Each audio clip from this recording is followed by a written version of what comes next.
Thank you. So I'm Martyn, and we have a business called Shillingford Organic Space here. It's very low in other countries. We're very fortunate on fairly.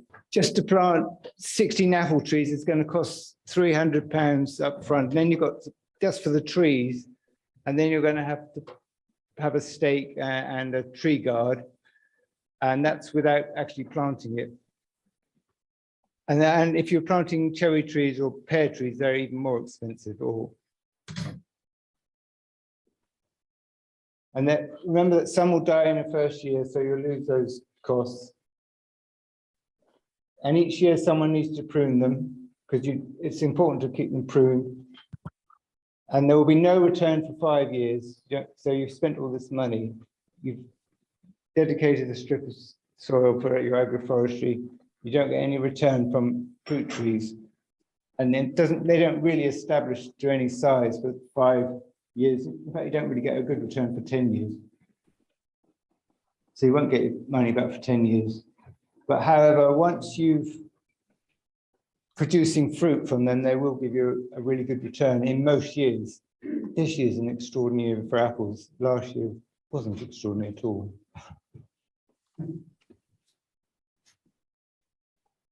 And as I said, you ideally need to have control over the land for at least 20 years. So the first thing from planting apples was the design. So really you need to really plan what you want to do with an agroforestry system. And my advice would be to spend, if you wanted to plant an agroforestry system, I wouldn't plant them this winter. I'd plan it this winter, spend a lot of time doing research and planning. You've also got to decide exactly where you're going to put your strips and what you're going to put as an understory. You could use, some people are using white clover as an understory, some people are using wildflower mixes. We actually started with just a Mypex mulch, and then the second lot of planting we did get some funding for a biodegradable mulch.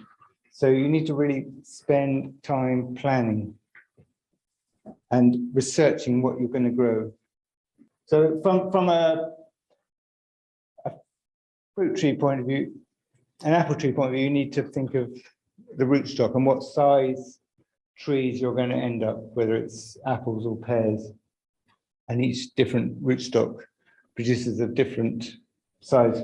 And also the more, in a way, from my experience, the more rigorous the rootstock, the better actually, because the dwarf varieties, they're quite labor intensive and they don't produce, you get far more apples off a big tree or far more pears off a big tree. And although they're supposedly hard to harvest, in fact, we just back in with our mule with a platform on it and pick the high ones up quite easily. So it doesn't, having a bigger tree isn't a huge drawback.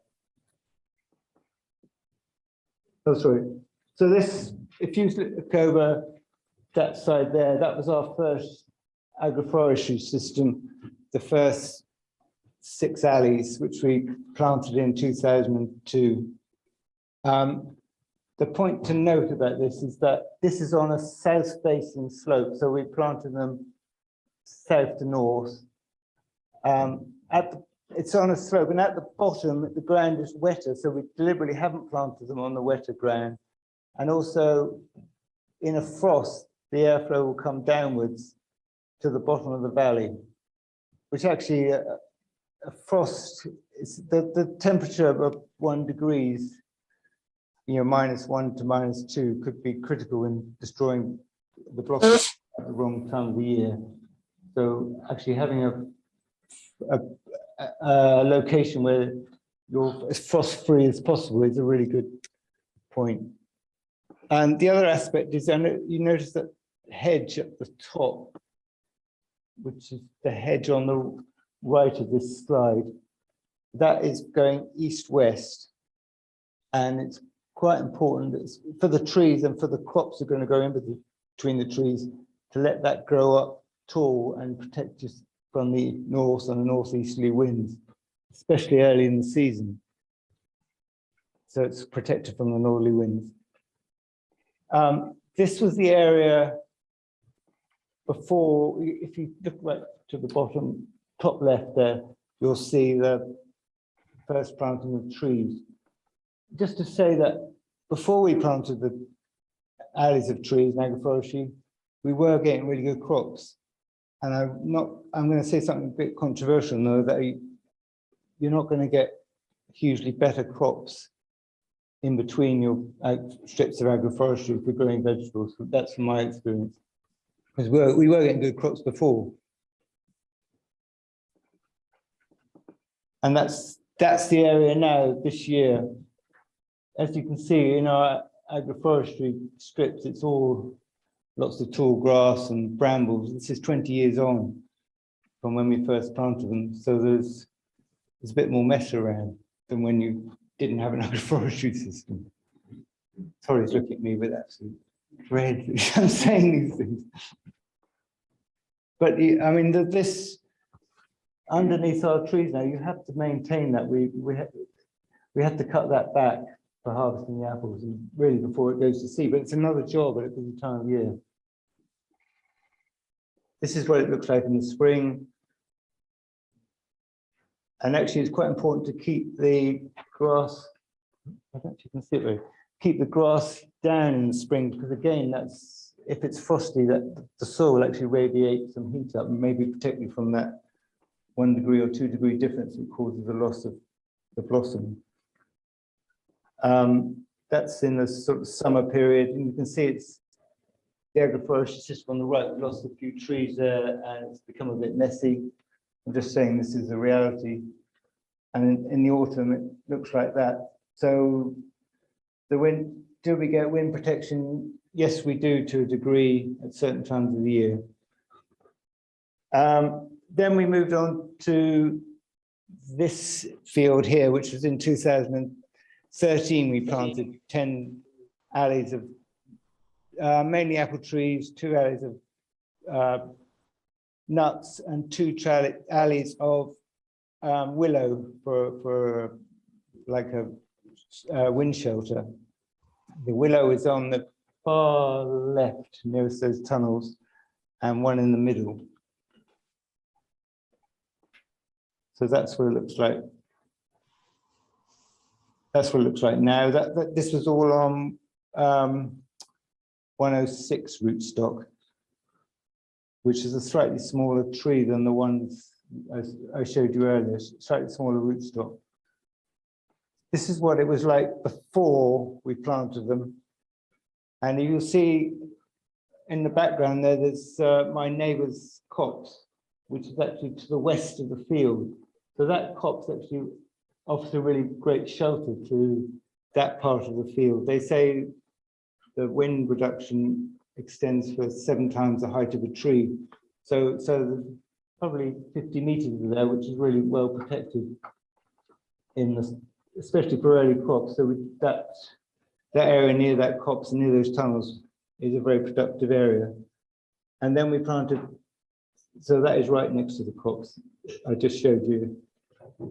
This is the alley nearest those polytunnels. This is when we planted that. We did get a grant from the Woodland Trust, and they supplied us with a biodegradable mulch, which is under the willow trees there. Unfortunately, degraded far too quickly and allowed all the cooch to come in.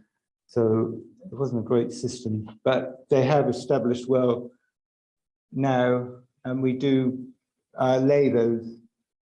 We sort of have a rotation of laying it, and then that's 1 year's regrowth actually. So 1 year's regrowth of willow is offering quite a good amount of wind protection. This is the other alleys. Again, within a couple of years, a lot of cooch had encroached where the mulch had died back. Just to say that in the first year we planted these, it was 2013, it was a really dry summer. And we also planted, between the trees, we planted a nitrogen fixing alders and buckthorn and different nitrogen fixing trees. And in that first year, you know what it's like when you're growing vegetables, you're just flat out through April, or through May and June and July, and then you suddenly realize, oh God, the trees are going to die if I don't water them. So we had to go around and water all these trees, and by July, almost all the alders and nitrogen fixing trees between the apple trees had all died. So we lost. They were very expensive. We lost almost all of them. I don't really see personally there's any need for nitrogen fixing trees in this system. And now, 20 years on, we're getting these amazing crops of apples. We produced, I think I've got the, these are on different rootstocks. And which is the best rootstock? I think the sort of, the vigorous rootstocks are good, but the taller they grow, obviously, the harder they are to harvest, but they do produce more apples. And so, sorry, I just need to get that bit of paper there. I get very confused with my rootstocks, but this one is the 106, and the other one was the M111, the more rigorous one. So that's planting at 4.5 meters apart. And there was the nitrogen fixing trees between, but they died. So there is a gap. So maybe we could have planted them slightly closer. The alleys in this area are 27 meters apart, and the growing area is 24 meters in between. Whereas in the first area, we planted them far too close together. They were 12, the alleys were at 12 meters apart. And after 10 years, what was originally 4 beds in between became 3 for growing vegetables, because the apple trees were growing very, very vigorously. We tried to prune them to keep them back. So pruning is critical for keeping them out of the growing area, but also it's absolutely critical for scab to get good airflow. The great thing about an agroforestry system, we've got alleys, is you're guaranteed to have good airflow. You don't have, a lot of orchards have problems with airflow and scab and canker problems, but we don't really get that problem with in this alley system. And again, you've got, I don't know if you can see all the grass there, that's, you know, after 10 years, Andy will tell us we should be growing wildflowers and white clover, but after several years, it seems to go to grass and brambles. But it still produces great trees and great biodiversity. So we use the chickens there sometimes.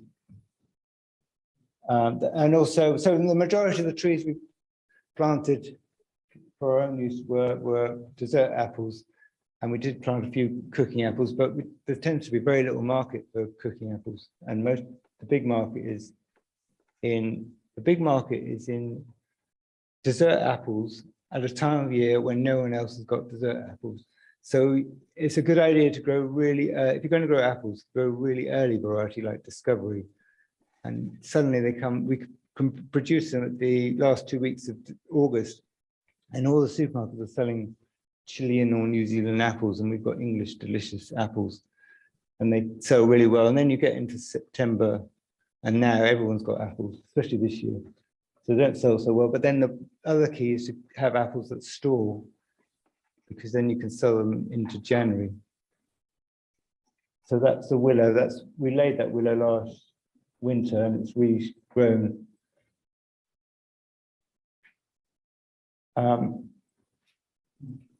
So more apple tree.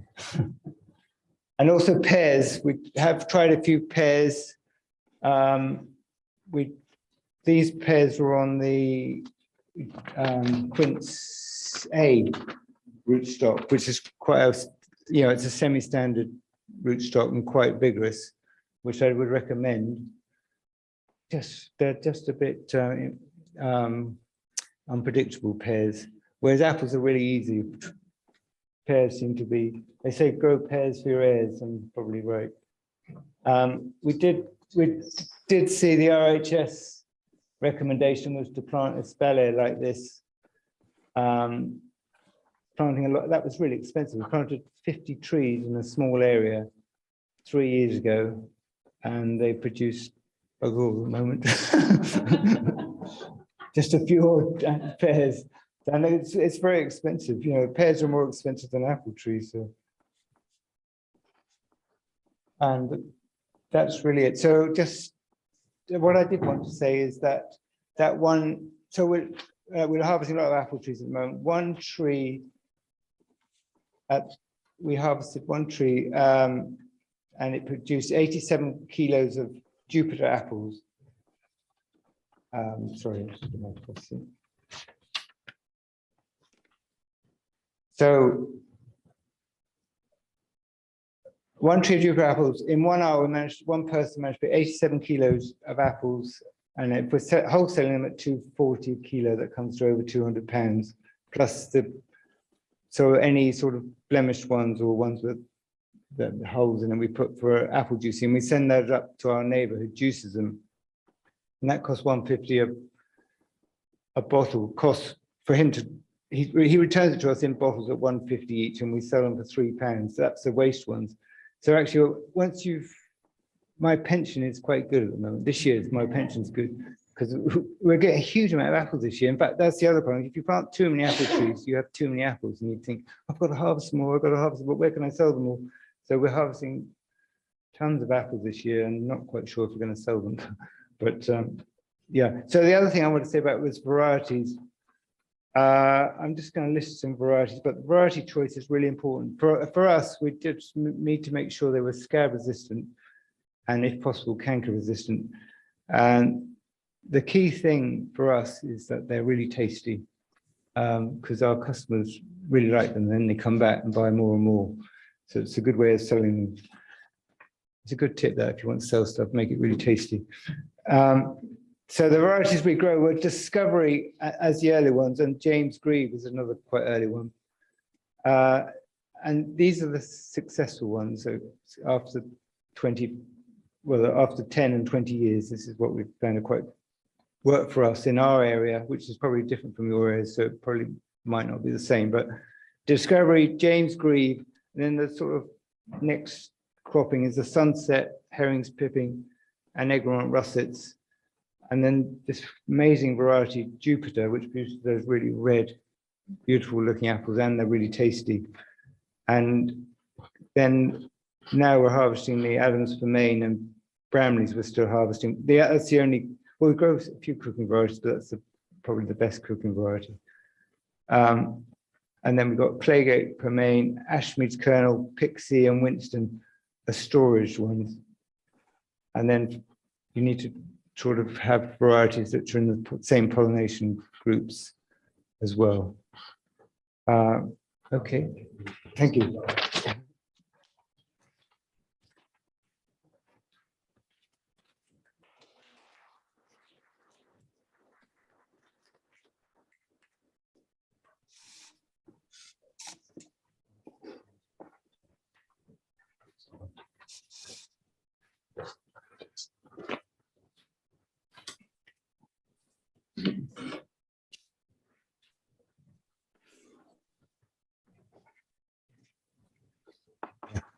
Hi everybody, my name's Andy. I'm an organic veg farmer from Gloucestershire. I'm not quite as experienced as Martyn. I think yours has been in for 20 years. My tree's only been in for 5. So it's a project in progress rather than as much experience as Martyn's had. I'm going to talk to you today about trees as a tool for integrated pest management. Like Martyn, the main reason we put the trees on our farm was as a windbreak. We're up on the Cotswold Plateau. It's very windy. And just like Martyn was saying, wind has a big impact on crops, especially early crops with cold winds. So the primary reason for us to put in our tree system or our silvo-horticultural system was to drop the wind speeds and improve the crops around them, hopefully by doing that. Any trees will drop the wind speeds. So we had this nice situation, like the primary aim was to drop wind speeds. Then it's like, right, well, so what trees can we put in there? And we actually went for a blend of trees. And we went for cropping trees. So we went for a load of top fruit trees, 100 apple trees. We went for a load of short rotation, well, not short rotation, coppice trees, so hazel and alder. And that was to generate wood chip for homemade wood chip compost. And then about a third of the planting was dedicated just as a tool for integrated pest management. So, which is what I'm going to talk about today. First of all, what is integrated pest management? So it's a phrase bandied around a lot. There are about 1,000 different definitions of it. So I've just plucked the one I like the most and I use as my attitude to integrated pest management. I'll just read it out quickly. So integrated pest management is a philosophy that involves the management of a pest instead of controlling or eradicating a pest. It requires a greater knowledge of the pest, crop, and the environment. Therefore, its strategy focuses on harnessing inherent strengths within ecosystems and directing the pest populations into acceptable bounds, rather than towards eliminating them. So it's not about getting rid of all the pests. You can't get rid of all the pests. You're looking for a balanced ecosystem, essentially. And ideally, this strategy avoids undesirable short-term and long-term ripple effects and will ensure a sustainable future. If you rely on chemical or physical interventions to deal with pests, you quite often get a big up-down spike in your pest problems. Like some years they're not too bad, next year it's really bad. Essentially, if you have a natural pest control system, it should iron out those peaks and troughs. You'll still have slightly bad years and slightly worse years, but the graph should look like this, not like this. That's the aim of a good integrated pest management system. There's, depending on which definition you look at, there's either 6 or 8 principles of integrated pest management. Principle 1 is prevention and suppression. Principle 2 is monitoring the pests. Principle 3 is decisions based on monitoring the pests about whether to make interventions. Principle 4 is your intervention options and choosing which ones to use.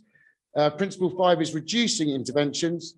And principle 6 is evaluating your whole integrated pest management system and modifying it each year.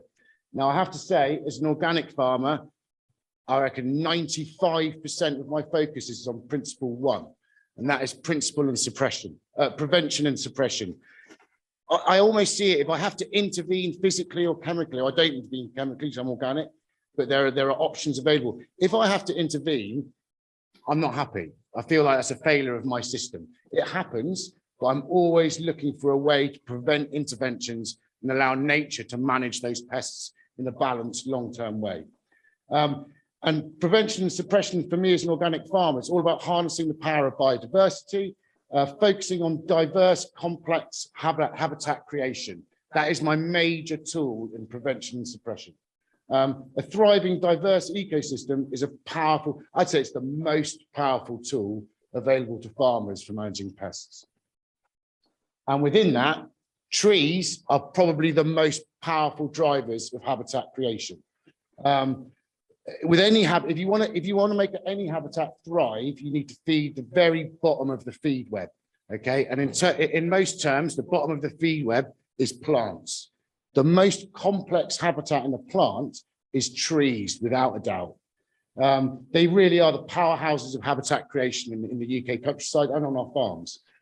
One tree, especially an old vintage oak like this, is a hugely complex ecosystem just in itself, as well as being a part of a much bigger ecosystem, if it's in a woodland or whichever environment it's in. Roots, trunk, bark, branches, leaves, flowers, fruit, nuts, and seed all play crucial roles in driving biodiversity. And perhaps one of the most crucial things, everyone talks about the living aspects of a tree when we're designing agroforestry systems. When you get into integrated pest management, it's just as much the dead parts of the tree that play a really important role. So dead wood, both in the air on the tree and on the ground as well, are crucial for boosting biodiversity levels. So we'll have a look at what biodiversity relies on trees or thrives on trees. So everyone kind of knows that trees and fungi are very, very closely related. In fact, 80% of all fungi in the UK have a direct association with trees. It's important at this point to say, as growers or as people involved in farming, we all know and talk a lot about mycorrhizal fungi. Now, mycorrhizal fungi come in lots of forms. Lots of mycorrhizal fungi are species specific, especially when we start talking about trees. However, there is a group of mycorrhizal fungi that are not species specific. So if you plant trees next to your veg crops, they will have mycorrhizal species that will live both on the tree, but they'll also migrate into your cropping areas and form relationships with your crops as well.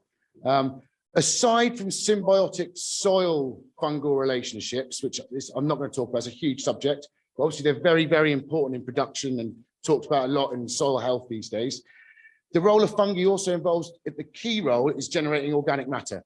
So whether it be underneath your tree or whether it's out in the field, fungus is a key part of recycling anything that was once living, slowly recycling it into organic matter and becoming part of your topsoil. They play a crucial role in nutrients. They mobilize nutrients across a wide area. They can carry nutrients hundreds of meters. So they can carry nutrients from your agroforestry tree lines out into your cropping areas. And essentially they can release nutrients from the soil, but they can also transport them to your crops as well.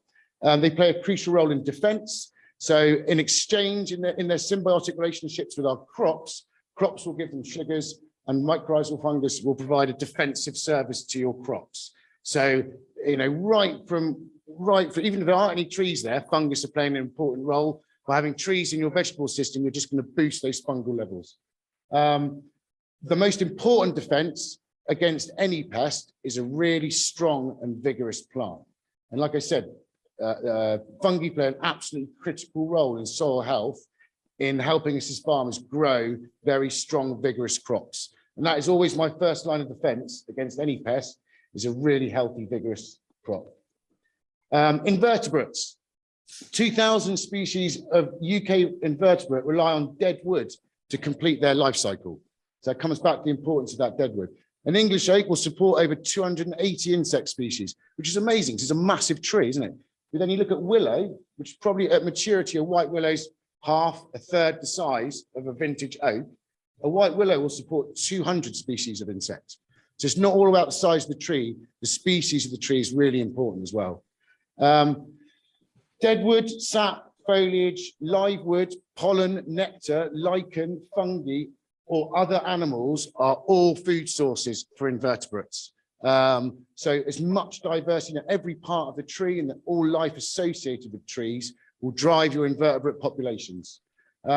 Trees also offer another crucial service to invertebrates, and that is as shelter from the weather and the changing seasons.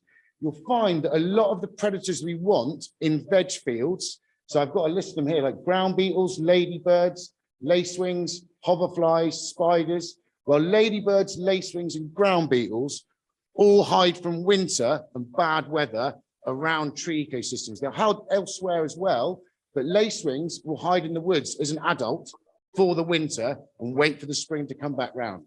So at the moment on my farm, before we put in agroforestry, that meant the woods. And I've got my fields are probably, I don't know, 200 meters across, some of them. The effective range for a predatory insect, you know, after lots of studies, the really effective range for crop protection is 50 meters. So if my fields are 200 meters across, it's going to take a bit of time for the predators to get across the field after bad weather or after the winter. By using agroforestry, you're injecting the same service to invertebrates right in amongst your crops. So it won't take them quite so long after bad weather or quite so long after the winter to get right out there and in amongst your crops. Strong invertebrate populations are key drivers for complex food webs. So I've talked about plants being at the very bottom of the food web, invertebrates to the next level up. And a key example of the sort of food webs they're driving is obviously they're one of the #1 food sources for bird populations. Birds are probably the species of animal most associated with trees, obviously. Nesting, sheltering, they feed on the nuts, the berries, fruits and seeds. They also feed massively on the invertebrates associated with trees. So to be fair, they will feed on predatory insects as well, but it's not about trying to manage. Integrated pest management is not about trying to manage individual species or individual problems with individual solutions. You're looking at a whole systems approach to your field, and essentially you're just trying to fuel the ecosystem as much as possible, and that will generate you a protective environment for your crops. Birds are key predators in veg crops. So we want the big, depending on what species of birds. So songbirds love eating moths, caterpillars, butterflies. I think one blue tit in the nest will eat 100 caterpillars in a day. That's a blue tit chick in the nest. There's normally 10 chicks in the nest. That's 1,000 caterpillars a day. Each blue tit nest is eating. So that's a powerful service. Bearing in mind, there's going to be lots of those nests around. Larger birds like blackbirds, magpies, they will eat slugs. You know, we all want anything that eats slugs. The larger birds will eat slugs. And then, of course, we've got raptors, so birds of prey.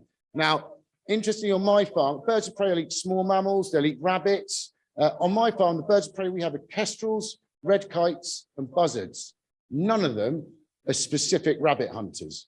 A red kite might take a very, very small rabbit or an injured rabbit, maybe a buzzard, but they're scavengers, really. They're not predators. However, rabbits are not very good at bird identification.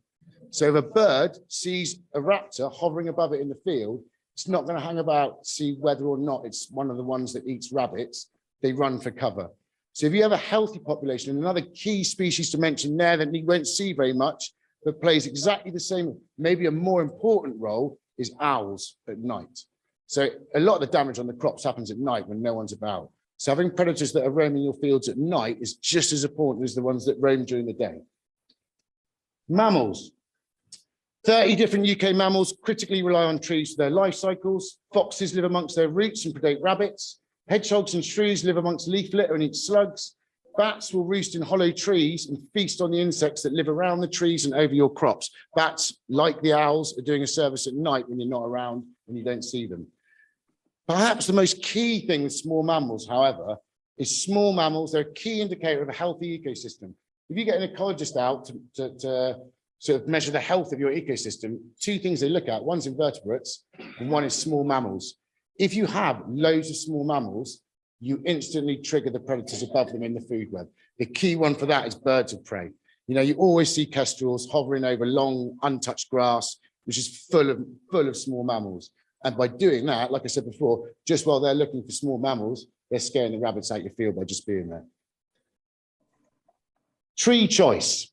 So again, it's not about getting too overcomplicated about picking a particular tree to manage a particular animal, but there are some key principles to think about when you're making your tree choices. If a part of your agroforestry system, you want it to be about biodiversity and integrated pest management, there are just some key things to think about.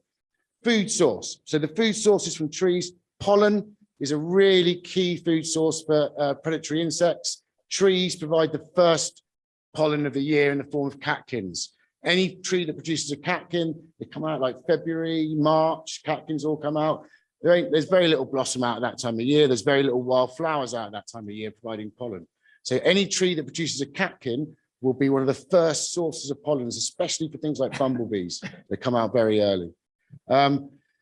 Nectar, foliage, nuts, seeds, berries, fruits, and insects, they're all feasted on by some part of the food web. Shelter, so nesting, perching for birds of prey and for songbirds, hollow branches, hollow trunks, leaf litter, and the root zone itself are all really important when you're thinking about what trees to choose. Perhaps the most important thing, if this is a part of your focus for agroforestry, is just the word diversity. You know, I said at the end, it says trees can be a vulnerable monocrop too. So if you just went into a field and just planted one type of apple and 200 of them, there will be some biodiversity benefit to that, but I suspect you're going to attract in major apple diseases if you have just one variety of apple tree through the whole field. So both within the whole range of trees that you choose, you want as much diversity as possible, but also what you want is diversity within single species. So if you're growing apples, you want lots of different species of apples, and that breaks the pests that move around between them. Also, a wider range of habitats, wider range of biodiversity, successional food source. So if you have plums, apples, pears, they blossom at different times. That provides a pollen for insects at different times as well. And actually, if you start looking at when different trees produce flower, you can produce successional pollen through your tree planting, and that will keep predatory insects in the area for longer. The last one's a little bit controversial. You get different reactions to this all the time. So native trees. Our planting was funded by the Woodland Trust. So it was a necessity. Part of the grant money was to plant native trees. There is a relatively strong argument that native trees are a better habitat for native biodiversity. However, nature is never static. It's permanently changing. The definition of native tree, I think, is just anything from before the Romans. Is that right? Is an arbitrary line in history which defines what native is. Now, obviously, plants and animals move on a big time scale, move around the world lots. Climate change is going to drive the change in flora and fauna in this country over the next 50 to 100 years. I believe the trees they're planting on the high-speed rail link that's going in at the moment across the country, they're planting trees of Spanish provenance in order to future-proof against climate change. Cool. The other thing to think about is obviously Martyn's just talked all about cropping trees. I've planted loads of apple trees as well that are managed. I remove the dead wood. I keep it nice and clean underneath the trees. I take away all the fruit, even if they're greyed out. There is a huge part in agroforestry systems for permanent undisturbed habitat. The picture I've chosen here is a crabapple. It's not part of my system, but it inspired me to put crabapples into my agroforestry system. Now, this is it's an amazing tree. I walk past this tree with my dogs when I got my dog walks. It's way out in a part of the farm where no one ever goes. In the spring, when it's in blossom, it sounds like there's at least 4 or 5 beehives in that blossom. The dogs get scared when I walk underneath it because of the noise of the bees. We walk back out. In the autumn, I go underneath it. I can't drag the dogs away. There's so many crabapples. It's like ankle deep in crabapples. No one touches them. No one takes them away. They're never harvested. And that is as a whole, that layer of crabapples is a whole food web in itself. Insects are eating them, therefore birds are coming in. There are other predators coming in to eat the birds. Mammals are coming in, other mammals are coming in to eat those. The dogs love it in the autumn. I just can't get them away from the tree. It just stinks of mammals everywhere. They want to go hunting. Select trees purely for biodiversity, not for cropping. Apply same zero intervention to the understory. The understory of a tree is an integral part of the tree ecosystem. Leave deadwood on the tree and on the ground. Leave fruit on the trees and on the ground. I wouldn't do that with my cropping apple trees. You know, I've been told there's a disease risk from doing that. I will deliberately do it under the crab apples purely from an integrated pest management perspective. Temporary or managed habitat. So Martyn's talked a lot about this. So we've got 100 apple trees in the field, a few plums, a few pears, a few cooking apples. Like I said, all trees boost biodiversity. With your managed crops, you can still, diversity, like I said, is really important. So a diverse range of flowering times and fruiting times. It's possible, but it's also crucially important for protection of your crops, whether it's a timber crop or whether it's a fruit crop. If it's a monocrop, it has the same problems as any agricultural monocrop. Stagger harvest of coppice or timber to maintain balance of habitat and cropping. So we are doing our coppice varieties. It's called phasing, but essentially you harvest one row of tree with the rotation as the rotation goes around the field. So at any one time, we'll have 5 different ages of coppice in the field, and that provides all the different relevant habitats for different animals that interact with those trees. And then the last thing to talk about is the tree choice that I made based on everything that I just spoke about. Okay, so our tree choice was this. For pure unmanaged biodiversity, we went wild cherry, white willow, goat willow, elder, crabapple, and spindle. Elder and spindle are late flowering trees. So they'll be flowering in June, long after all the apple trees have stopped producing blossom. And that's the specific reason we put them in there. The other unmanaged part of the system is we have perennial wildflowers underneath all the trees, or just tusky grassy beetle banks. There is no management into those at all. We just leave them be. They will, like Martyn alluded to, they will evolve through time as the trees start to shade them out, and as different species grow in the mix, we'll have different things. But they will, as an undisturbed habitat, they'll still remain a powerful ecosystem. Managed, we've got coppiced alder and hazel. Like I said, we cut it, one row will be cut every 5 years when we start coppicing it. And we've got managed top fruit, 100 apple trees, 13 different varieties of apple trees. Like Martyn said, a lot of emphasis on early season apples and a lot of emphasis on storage varieties as well. But because we're trying to be self-sufficient and supply retail, we crop apple trees from mid-August all the way to the end of October. And then hopefully I will have storage varieties through until March if we nail the storage. And that's me finished. Thank you very much.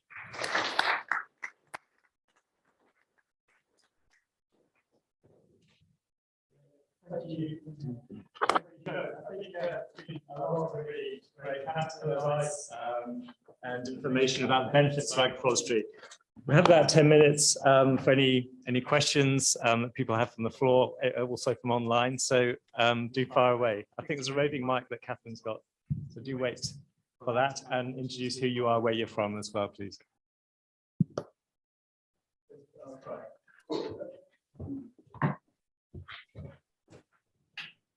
Is it increasing your yields? So Increasing yield. Is it increasing your yields? well, increasing it. I mean, it took 10 years for the apple tree to reach its maximum yield. Well, this year is just extraordinary. We've never had. So whether that's because it's such an extraordinary year, but it's such a good year, yeah.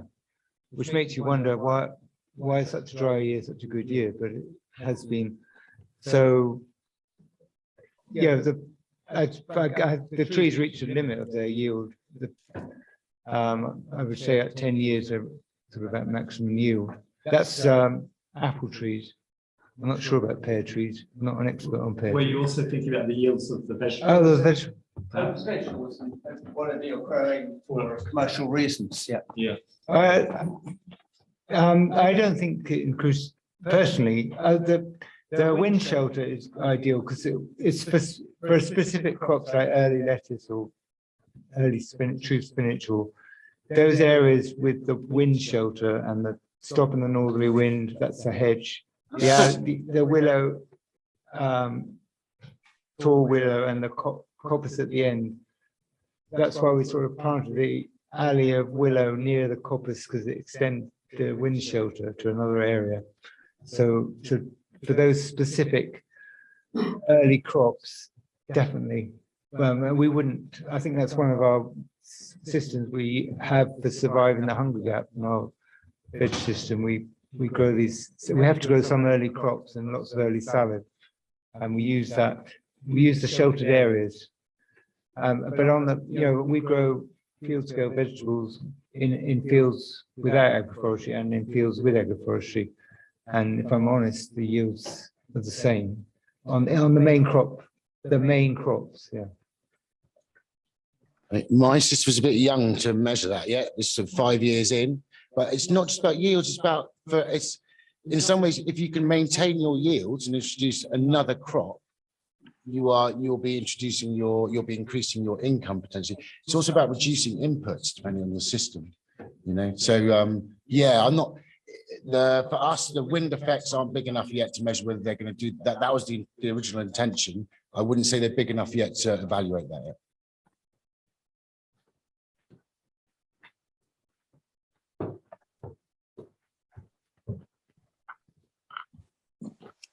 Hi, Tokyo Honda from Kent, Sussex Ways. I have two questions. So do both of you do the growing of the tree growing, I guess, yourselves, or do you have a coppice worker or a fruit grower who does that instead? What are the positive benefits and negatives of that way of doing things? And then the second one is also, I have to ask the question, I was at Wakelands the other week and they said their best crop at the whole site was their hazel 7-year for restoration, wattle and daub building work. And I was just wondering what's your best cash crop with the alley trees, and also do you get subsidies for them?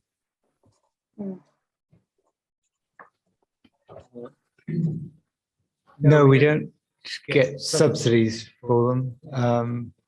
We still claimed the single farm payment on the field and didn't get it knocked off, so we got away with that up till now. Hopefully in the elms, the idea was that agroforestry would get subsidised, and I just think it's such a big capital investment outlay at the start and getting more and more expensive that to make it viable for a lot of businesses, they would need a capital input at the start. Sorry, what was the first question? Do you manage it as growers? Yeah. The growers manage pruning, it? So there's a guy in Dibben who's an expert on apple trees, and he's been pruning our apple trees for 20 years now. In fact, he's just retiring. So we have trained up a member of staff to prune the apple trees.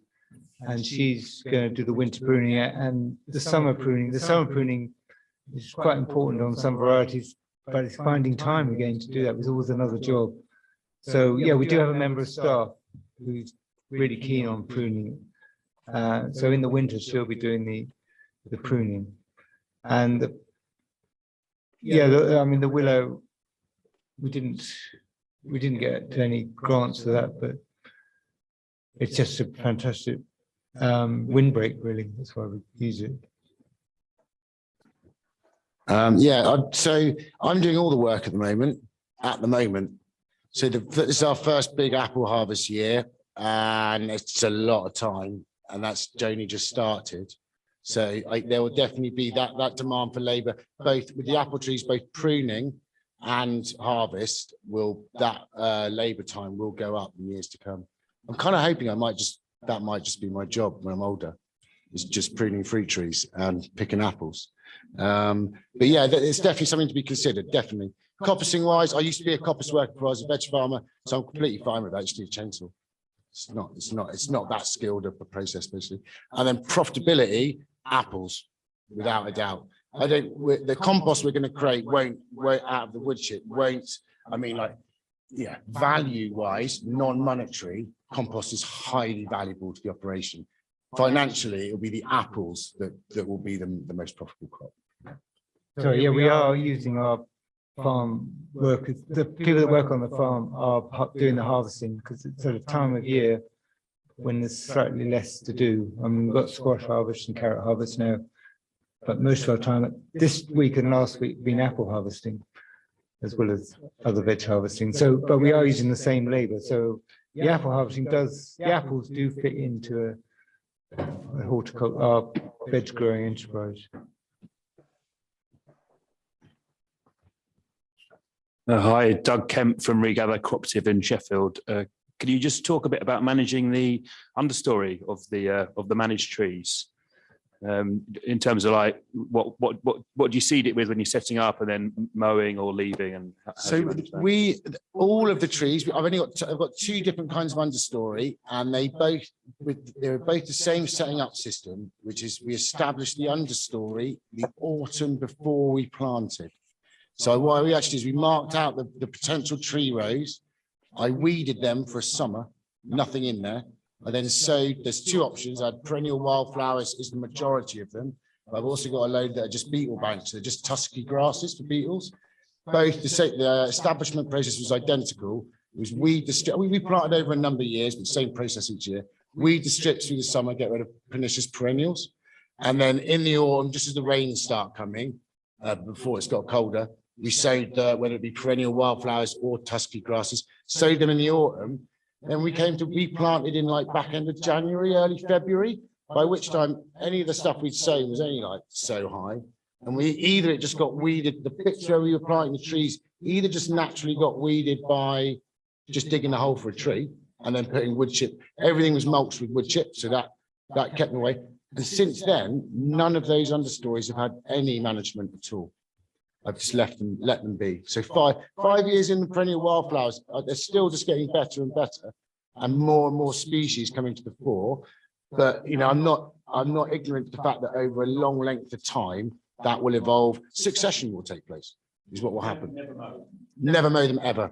Nothing. Occasionally, so we will, if there's a dock, if there's too many, I don't mind the odd dock in there because they're a habitat as well. If there's a lot of docks in an area, we'll go in and cut them out before they get to seed. But that's about it. Roguing pernicious, we going to seed perennials. It's a really good point. It's a good question, and that's why I was saying about planning. You want to plan the year ahead, in the winter ahead, where you're going to put your alleys, and then do what Andy did, prepare the alleys for the sowing whatever crop. And I guess we made the mistake of using, well, in our first system, we just used one big line of MyPex to plant the trees in, which worked for 5 or 8 years. But then that breaks down. So, I mean, Andy's system's far better. So I think some people are using white clovers, and But it is the planning. And the other thing about planning is that you have to order your trees in by July, because by this time of year, most of the varieties you want are already sold out. So yeah, but so we're having to cut back a lot of the grasses before they go to seed, and there are brambles coming in, so really keep on top of any brambles. So a guy goes around with a strimmer basically, and it makes it more accessible for harvesting the apples. So yeah, that's another cost in what we're having. Yeah. Probably sort of time for one more question. That's okay, so, yeah. Are you sure? Because there was someone asking before. I don't know if there's anybody online asking questions. But no, okay. I kind of wanted a follow up for Martyn on the understory management. Do you see the same issues with understory management with your apples as you do with your willow strip, or does this kind of density of planting that you have in your willow or in your coppice strips make a difference when it comes to the understory issues that you see? Yeah, with a willow, we actually planted another strip of willow we planted 2 rows, and there's no problem with understory in that correct, because it's shaded out the understory. It's a really thick, dense canopy, so there is no you're correct, there's no issues there. But I think willow in strips works really well, and you can harvest it and use it like our trolley uses a willow for feeding the soil, harvest at the right stage, or wood chip for your log burner. But actually we never have. I thought that was going to happen, but we never did use that. We never have used our willow in our log burners.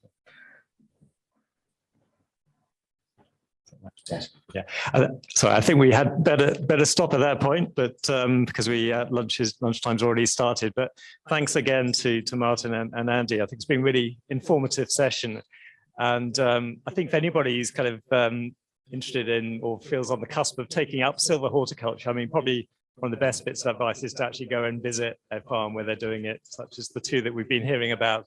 There is an agroforestry open weekend, which has become a national thing every year now. So look out for that next summer. Thank you. 19th to 21st of May. That's brilliant. Yeah. So do look out for that. And of course, there are kind of resources online. There's the very interesting kind of collection of case studies that Landworkers Alliance have published. There's the agroforestry handbook, of course. Agricology, who are sponsoring today, they've got a lot of kind of case studies and farm interviews about agroforestry as well. So do look at Agricology, the online platform. But thanks for coming and thanks for your participation. Thanks again to Martyn and Andy. Thank you.